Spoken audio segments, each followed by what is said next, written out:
Ready to go to level 11? Today, it's going to be fire. In the next 60 seconds, I'll put you in command of a brand new killer metal album to show off. Plus, in the last 60 seconds, the die-hard metal fans who stayed get a second album from my secret collection.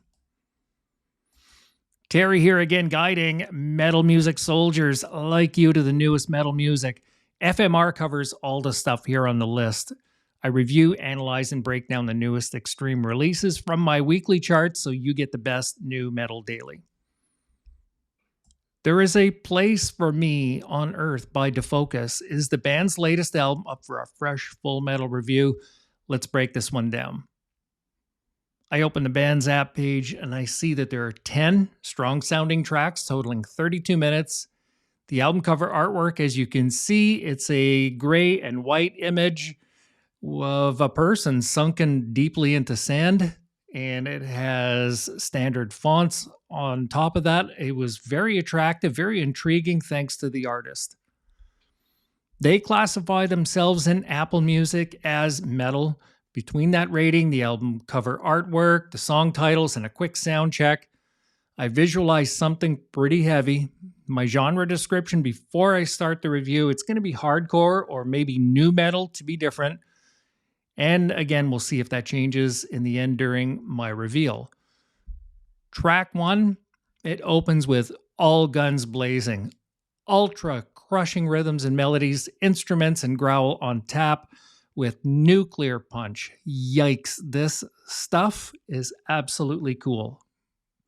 Track 2 is insane. It is pure fire and anger, all instruments blazing with bleeding fry vocals.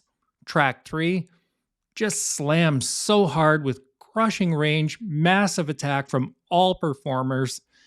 It's a beast of a song. Next, track 4 is a bulldozer of rhythm and power combined. This track slaps nasty. Cripes. Track 5, even stronger, if you could imagine that. Rest of the album was devastatingly powerful, deep, rangy, yet volcanically explosive. In summary, I can only imagine the live performance as through the roof. The vocalist is insane, as with the rest of the band. There's no lack of diversity here either. You guys are going to find some very rangy stuff. It is just dynamite. The recording and sound quality was professional, but it was pushing the technology a little bit. The production and musicality, it was raw, yet refined, in my opinion.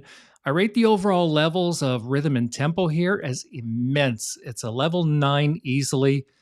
It has great intensity range, while the harmonies and melodies were more conservative at a level 4 or 5 range of presence in this album too, just about where I like it. I'm a rhythm guy. The lyrical theme I find here, it's emotional or warped thoughts. Becoming a mainstream or radio act here is nowhere near a possibility. This band is too strong for radio. I think that they're going to belong to us metal warriors forever. The range, flow, and layout of the album, it's consistent, and the tracks are arranged meticulously. I describe the vocals here as beastly, bleeding fry vocals. The guitars I can only describe as massive. Bass section, it was crushing like a locomotive. And finally, the drums and percussion performance was tank-like power with pure energy. What a percussionist. There were some small synthesizer pieces to fill gaps in there overall to add depth to the album. Overall, the energy and intensity was immense. They remind me of Die Artist Murder, Avion, or Architects, somewhere in that range. But in some ways, I'm actually thinking that Defocus might even be a little heavier. AI says that they sound like Veil of Maya, Tesseract, and After the Burial. We'll go along with that. I'm going to rate the temperature here as Suncore Hot. It has a darker tonality feel. The overall color or colors I'm going to personally describe here as white hot. The general feeling I had during this session was the gamut. It was chills, white knuckles, goosebumps, sweat, and electricity. And it led me to give this album a huge massive seismic reading of almost unheard of 9, a level 9 here. I'm going to enjoy this one right after the review while wifey is out shopping. My prediction from earlier was I said hardcore, not. Okay, this is definitely a lot stronger than hardcore. My official reveal would say that the genre description is nuclear metalcore.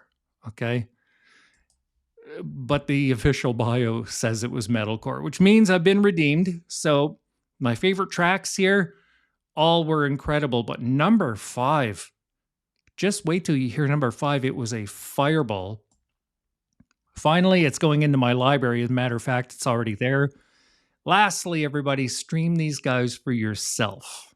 Okay, find out for yourself.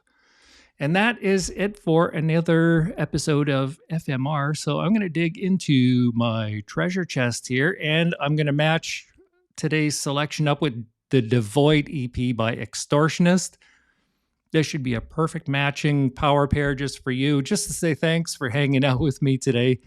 And a recap.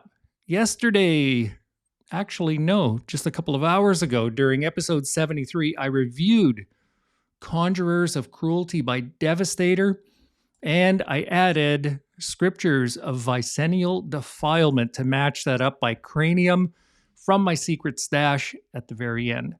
Hey, and that's it. That's 4 albums in 7 minutes. By the way, check out that last episode for the full scoop and results. Stream them for yourself to see if these 2 are for you as well.